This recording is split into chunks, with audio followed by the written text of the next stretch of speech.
সালাম ইয়া রাগিবুল ইলম। হেদায়ার পথে মিডিয়া হয়ে হেদায়া মিডিয়ার আবির্ভাব, জ্ঞান সুধার বিনিময়ে করি রবের সাথে ভাব।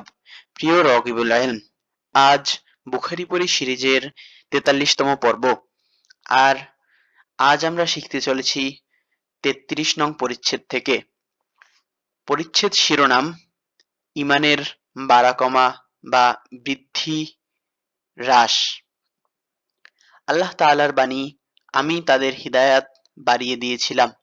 ১৮ নং সূরা ৩৩ নং আয়াত, যাতে মুমিনদের ঈমান আরো বেড়ে যায়। ৭৪ নং সূরা ৩১ নং আয়াত, তিনি আরো ইরশাদ করেন, আজ আমি তোমাদের জন্য তোমাদের দ্বীন পূর্ণাঙ্গ করে দিলাম।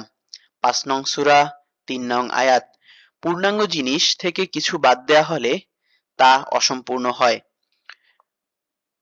বুখারী শরীফের ইসলামী ফাউন্ডেশন প্রকাশনার ৪২ নং হাদিসে বর্ণিত হয় যে, মুসলিম ইবনু ইব্রাহিম রহমতুল্লাহি আলাইহি আনাস রাদিয়াল্লাহু তাআলা আনহু থেকে বর্ণনা করেন, রাসূলুল্লাহ সাল্লাল্লাহু আলাইহি ওয়াসাল্লাম ইরশাদ করেন, যে লা ইলাহা ইল্লাল্লাহ বলবে আর তার অন্তরে একটি জব পরিমাণও নেকি থাকবে, তাকে জাহান্নাম থেকে বের করা হবে। এবং যে লা ইলাহা ইল্লাল্লাহ বলবে আর তার অন্তরে একটি গম পরিমাণও নেকি থাকবে, তাকে জাহান্নাম থেকে বের করা হবে। এবং যে লা ইলাহা ইল্লাল্লাহ বলবে আর তার অন্তরে একটি অনুপরিমাণও নেকি থাকবে, তাকে জাহান্নাম থেকে বের করা হবে। ইমাম আবু আব্দুল্লাহ বুখারী রহমতুল্লাহি আলাইহি বলেন, আবান রহমতুল্লাহি আলাইহি, কাতাদাহ রহমতুল্লাহি আলাইহি, আনাস রাদিয়াল্লাহু তাআলা আনহু রাসূল সাল্লাল্লাহু আলাইহি ওয়াসাল্লাম থেকে নেকি অর্থাৎ খৈর এর স্থলে ঈমান শব্দটিও রিওয়ায়াত করেছেন।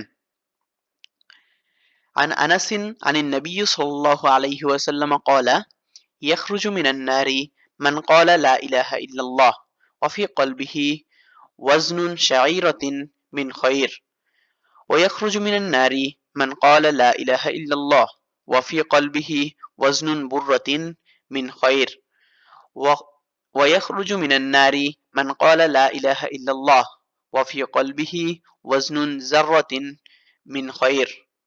এভাবেই প্রতিদিন একটি করে হাদিস শিখে রাসূলুল্লাহ সাল্লাল্লাহু আলাইহি ওয়াসাল্লামের ব্যক্তিত্বকে আপন করে নিতে হেদায়া মিডিয়া সাবস্ক্রাইব করে বেল বাটনে অল সেট আপ করুন।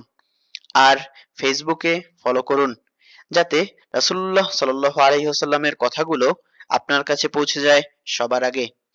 সদকায়ে জারিয়ার মর্তবা অর্জনে লাইক, কমেন্ট, শেয়ার করে পাশেই থাকুন। আসসালামু আলাইকুম ওয়া রাহমাতুল্লাহি ওয়া বারাকাতুহু।